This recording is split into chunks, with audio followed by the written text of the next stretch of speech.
და ეს პრობლემა რაც არის ლოკალური არამედ იყო სისტემის და რეჟიმის ზარი. და ამ დროს მინისტრი იყო ნამარაბეშვილი და ღალიბაშვილის განხადებით ინგალთაგიდეს ყველა ნახავჩინოსთვის ასეთი სწავლების საკითხი. როგორ შეაფასებთ ამ საბადოს საუბარი რომ ხალხის სისტემური ხასიათი ქონდა აქ დავამატები და ამ ზოგადად სისტემის პრობლემაზე საუბრობდა მინისტრი. ანუ კამერების პრობლემა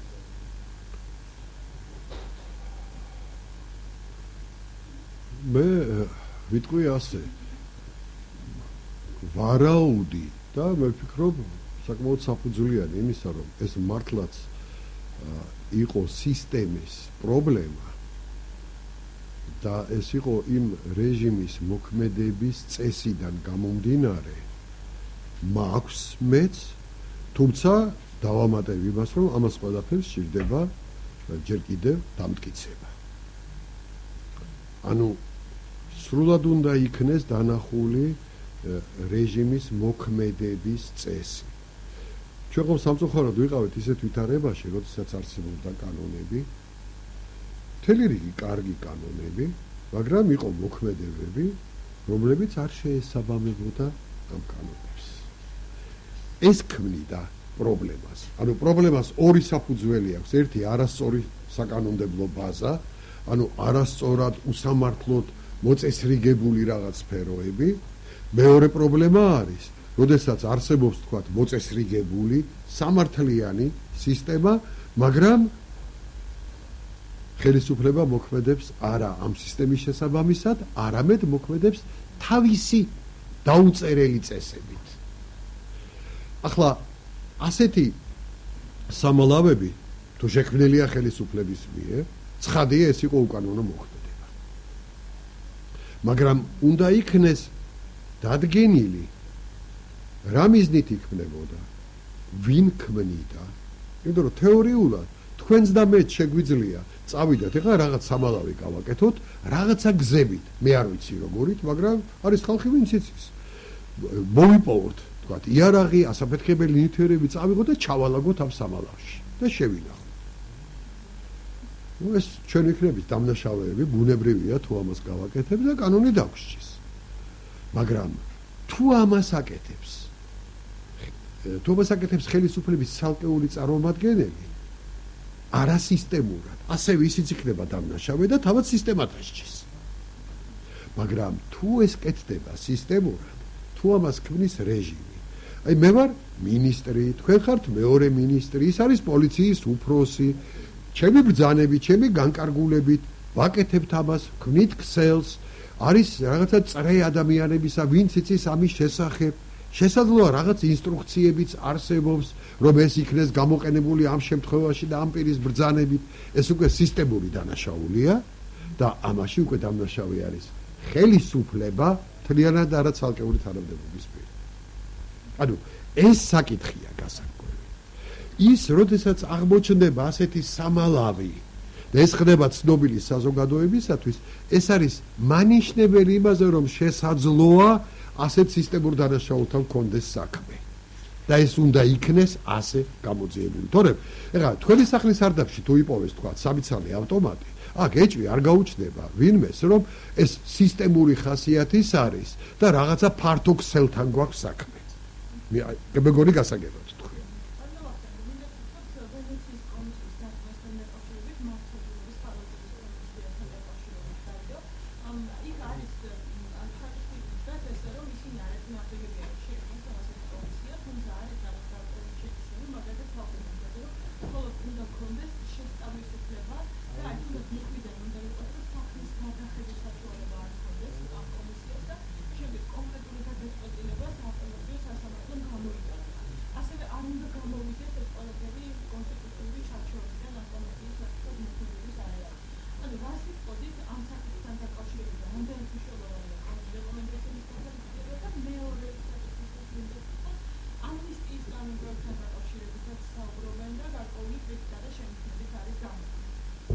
რომელ ამნისტიის კანონს გულისხმობთ?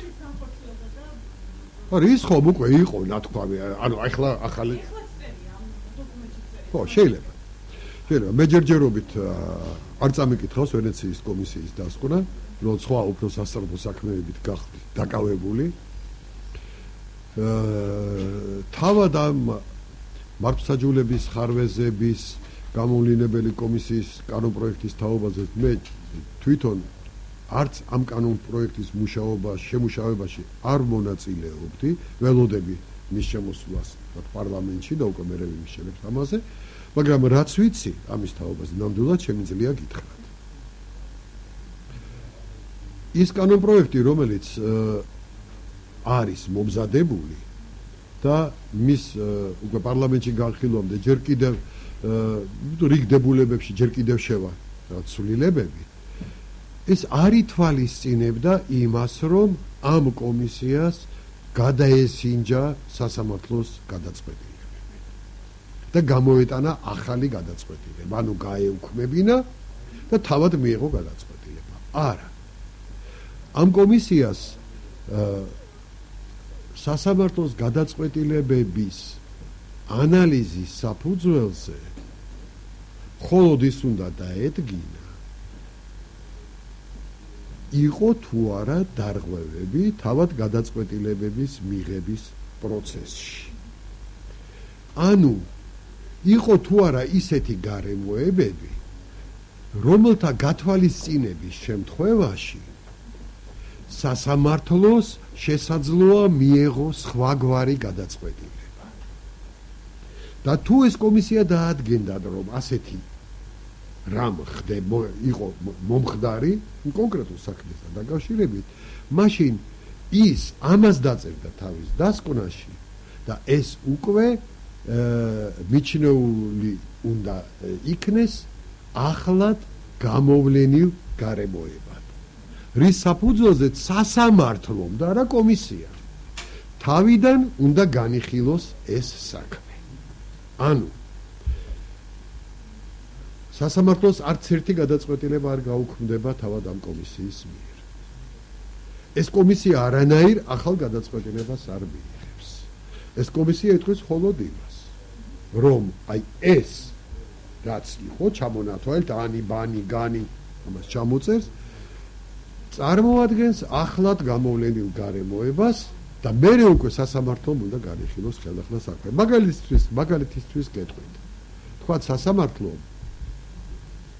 არ დააკმაყოფილა დაცვის მხარის შუამდგომლობა იმის თაობაზე, რომ სასამართლოს ენახა ის ფირი, რომელიც იყო თქვათ აფთიაქის თავზე და რომელზეც აღბეჭდილი უნდა იყოს სავარაუდოდ ის დანაშაულის ფაქტი, რომელშიც არის ბრალდებული პირი, ვისაქმესაც განიხილავს სასამართლო. ეს მოთხოვნა თავის დროზე არ დააკმაყოფილა გამოძიებამ. ან ნახეს და არ გაითვალისწინეს. და ახლა ითხოვს დაცვა, რომ მოდი სასამართლომ ნახოს და თუ აქ გამოჩნდება რაღაც, ეს იყოს როგორც ერთ-ერთი მტკიცებულება. სასამართლომ არ დააკმაყოფილა, არ ნახა, არ განიხილა. აი ამ კომისიამ ნახა ეს.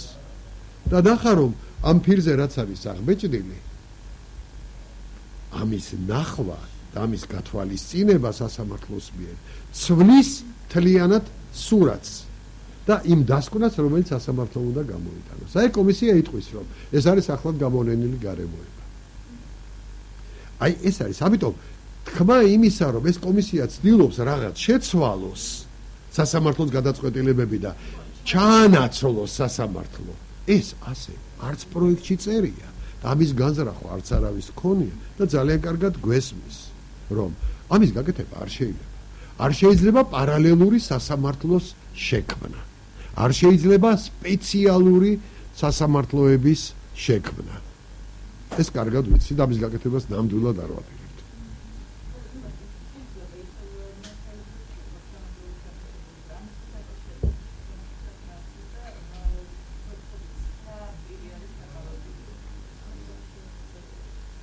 ვერანაირ შეფასებას ვერ ვიცავ ამას.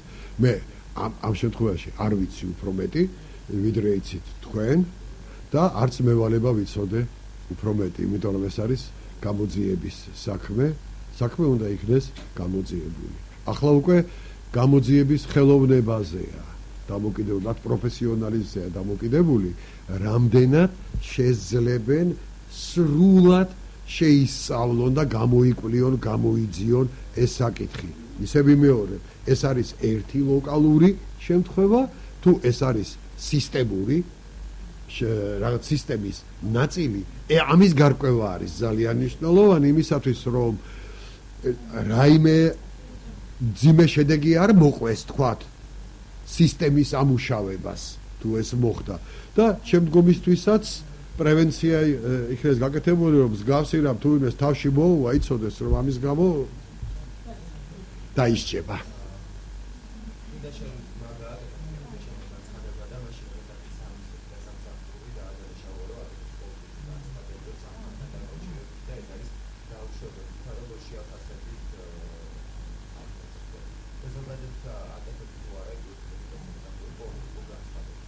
მე არ მომისმენია ახლა არ ვიცი რომელ განცხადებას გულისხმობდა ქალბატონი თინა, მაგრამ ჩვეულებრივ პრესამსახურები არ უნდა აკეთებდნენ პოლიტიკურ განცხადებებს. პოლიტიკური განცხადებებს უნდა აკეთებდნენ პოლიტიკოსები.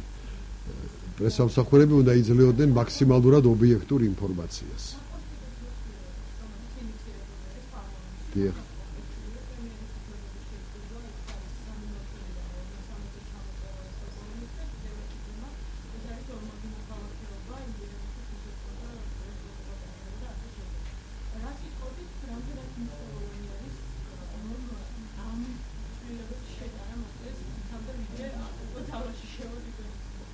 და კიდევ ერთი ცვლილება არის, რომელიც ბევრს გამორჩა მხედველობიდან, ეს არის კონსტიტუციური ცვლილებების ამოქმედების ნორმის შეცვლა. დღეს და მე დავიწყებ ამით. დღეს კონსტიტუციურ კანონში წერია ასე.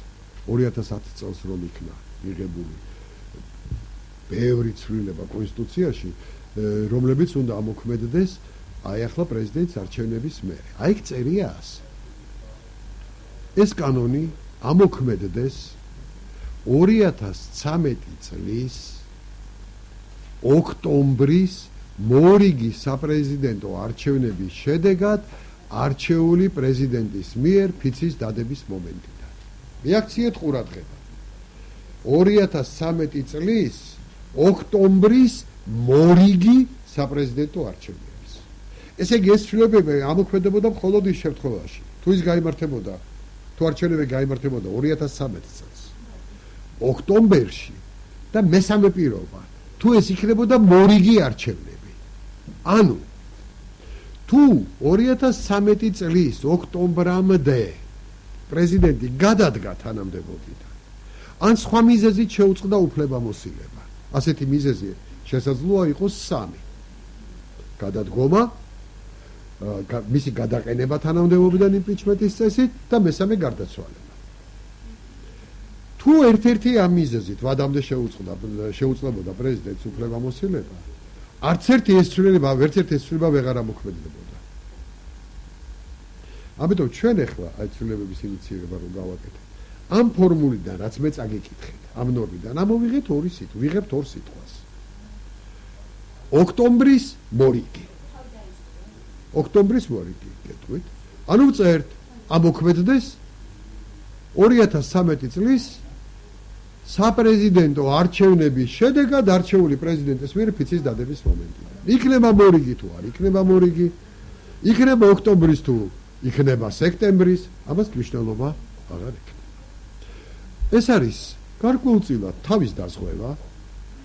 პირადად მე არ ამგონია რომ იყოს მაღალი ალბათობა იმისა, რომ თქვა პრეზიდენტი წავიდეს თანამდებობიდან, ვადამდე გადადგეს.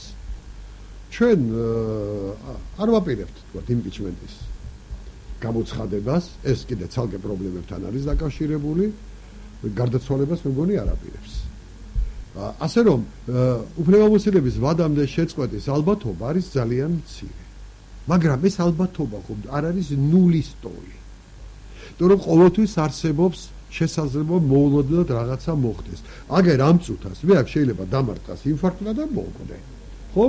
ნამდვილად არ გეგმავ, ნამდვილად არ ვაპირებ ამას, არ გეგმა, მეგონი არც თქვენ ფიქრობთ, არ გამოიყურები ისე რომ ამ წუთას შეიძლება თქვათ ეს დამემართოს, მაგრამ ხომ შესაძლებელია მოხდეს, არა, ასეთი რამ. ამიტომ კანონი უნდა იწერებოდეს ისე, რომ მან არ გამოიწვიოს მოულოდნელი და არასასურველი შედეგები. ამიტომ თავის დაზღვევის მიზნით ამასაც ვასწორებ. რაც შეეხება სხვა ცვლილებებს, ის უფრო მნიშვნელოვანი ცვლილებებია და არსებითია. ბატონო?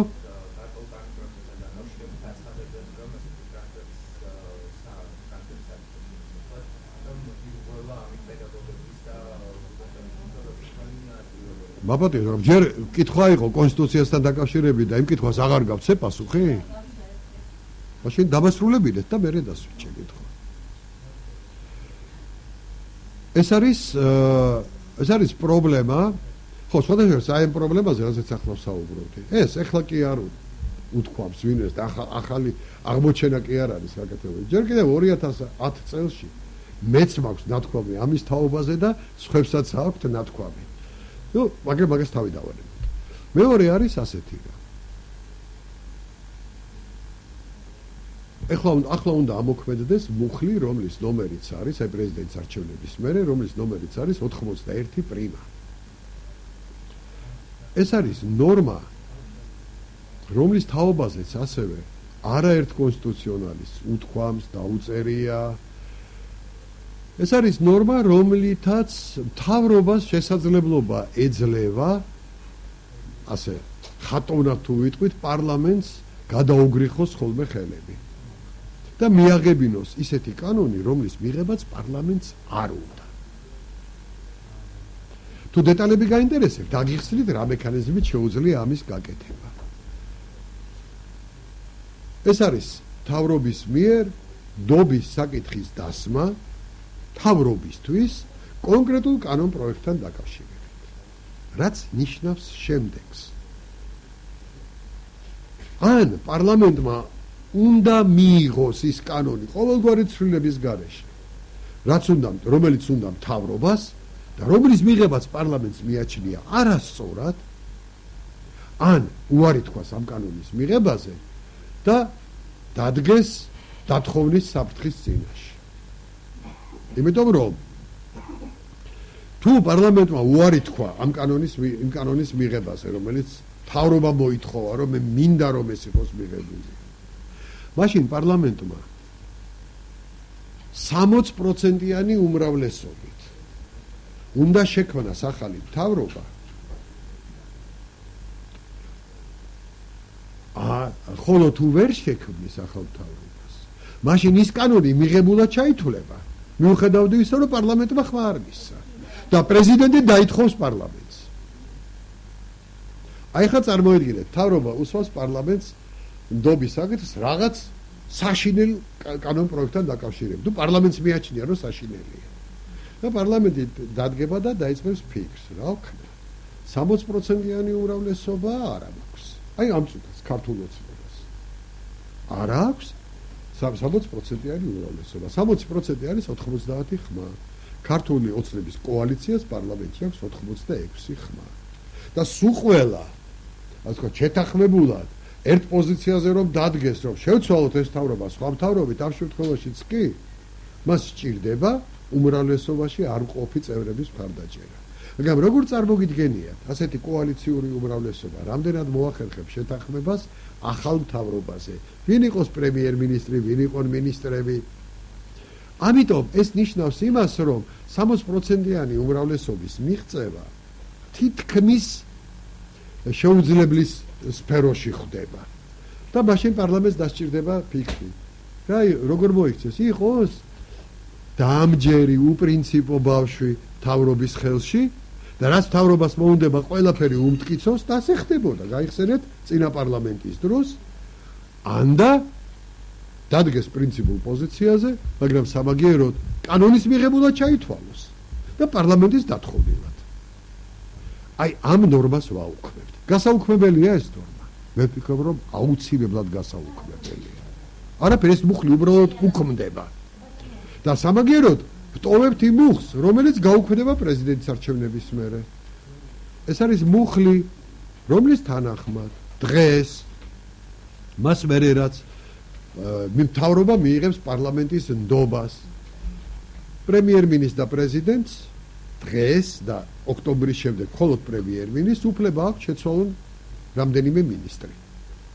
მაგრამ თუ 1/3 შეცვალეს, ან მეტი, მაშინ პარლამენტში უნდა მობრძანდრენ და ხელახლა უნდა დადგეს მთავრობისადმი ნდობის საკითხი. აი ეს ნორმა უქმდება ოქტომბრიდან.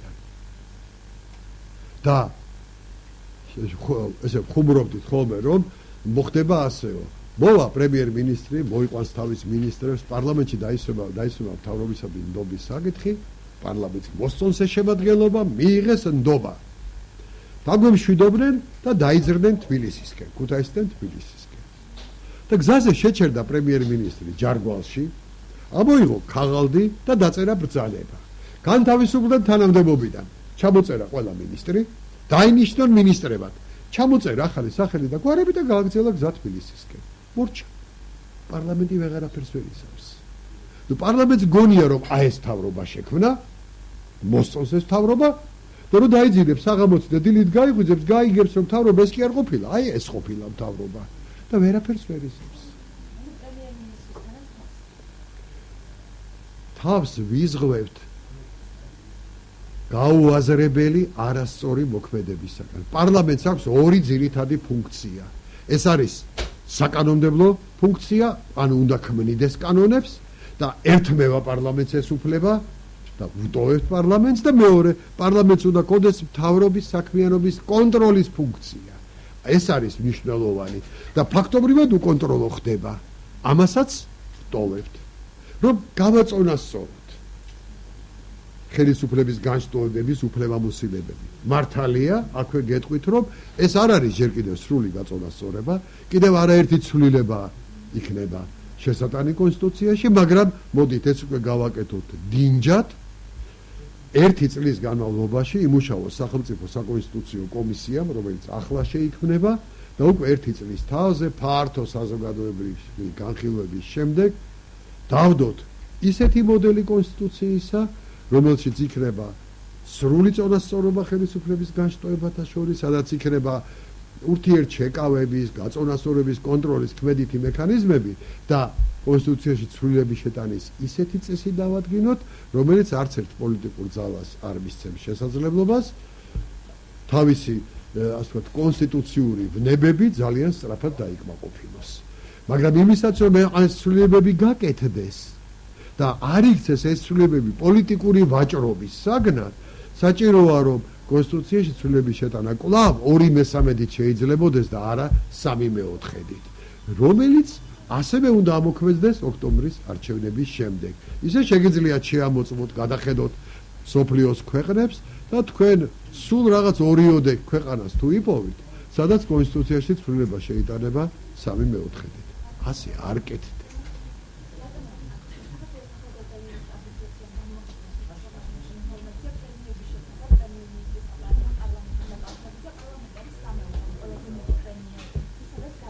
არა, ტყუილია, გეცვალე. პარლამენტში პრემიები გაიცემა მხოლოდ აპარატის თანამშრომლებზე.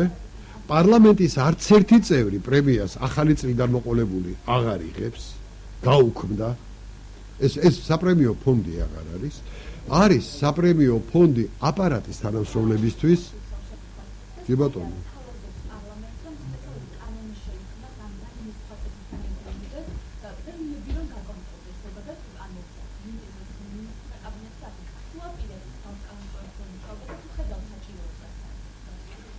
მე უფრო მეც გეტყვით. უნდა იყოს კანონი, რომელიც აწესრიგებს ზოგადად საჯარო სამსახურში ხელფასების სისტემას. რასაკვირველია თანამდებობრივ სარგოებს გულისხმობ. ხელფასების სისტემას. ხელფასების სისტემა მოიცავს თანამდებობრივი სარგოების სისტემას და პრემიერების სისტემას. ეს არის მთლიანად მოსაწესრიგებელი. ჩვეულებრივ ხელფასები კავშირში არის თანამდებობრივ რანგებთან. რაც უფრო მეტი პასუხისმგებლობა ეკისრება ამა თუ იმ თანამდებობის პირს, მით უფრო მეტი არის მისი თანამდებობრივი სარგო.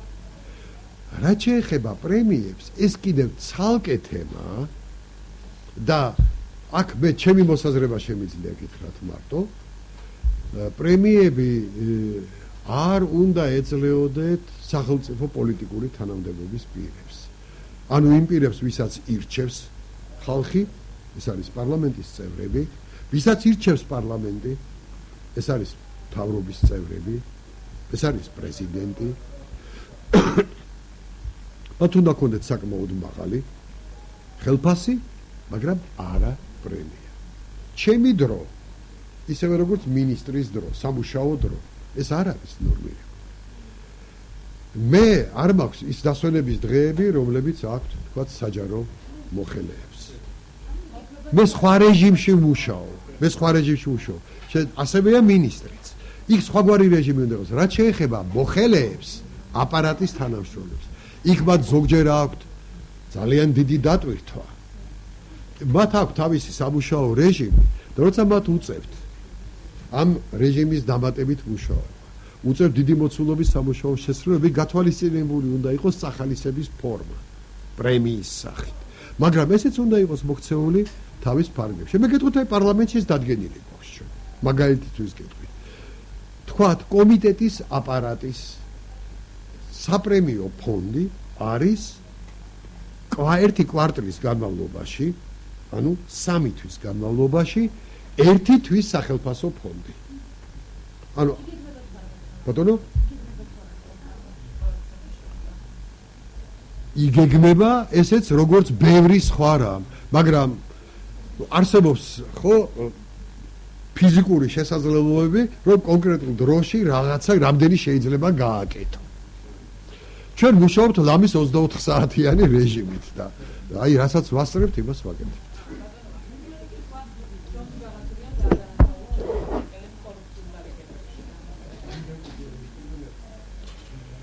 ვაბატიეთ, მაგრამ ჯონდი ბაღათურიას არაერთი ვიტყოდი ესეთი ფანტასტიკური გამონათქვამების გამო კომენტარებს ნამდვილად არ გავაკეთებ. დაადანაშაულა კეთილინებოს ერთი ფაქტი მაინც დადოს რესპუბლიკელების ნებისმიერი რესპუბლიკელის კორუფციული გარიგებისა.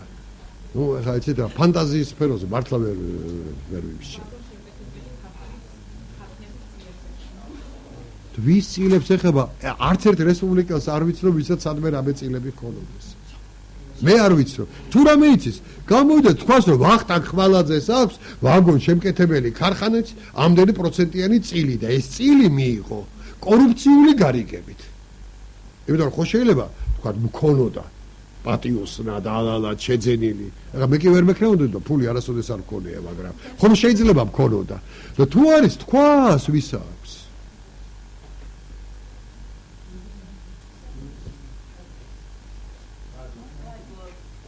არაფერს.